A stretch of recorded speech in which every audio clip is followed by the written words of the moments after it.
Entitled dad demanded I give his kid my seat, then called me selfish. So this happened a few months ago, and I still think about it every time I fly. I was on a 4-hour flight and had specifically paid extra for a window seat because I get anxious during turbulence and being able to look outside helps me stay calm.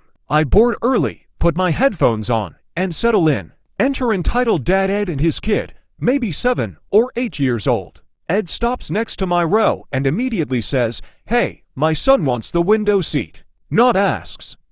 Tells. I politely respond, "Sorry, I paid extra for this seat." Ed sighs dramatically and says, "He's a child.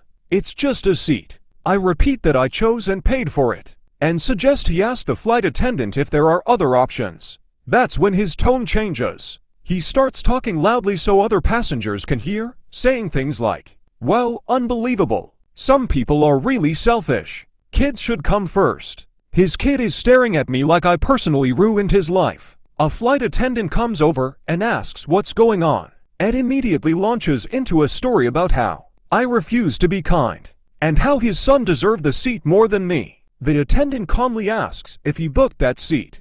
Of course, he didn't. She tells him that passengers are entitled to the seats they paid for, and that I'm not obligated to move. Ed rolls his eyes and mutters something about what's wrong with people these days. The kicker, 10 minutes later, I overhear him telling his kid that I was the reason the flight was starting off bad. Not turbulence, not cramped seats, me. I spent the rest of the flight enjoying my window seat, watching clouds go by, while Ed sulked and occasionally shot me dirty looks. Reddit, am I crazy? Or is it wild how some parents think having a child means the entire world owes them favors?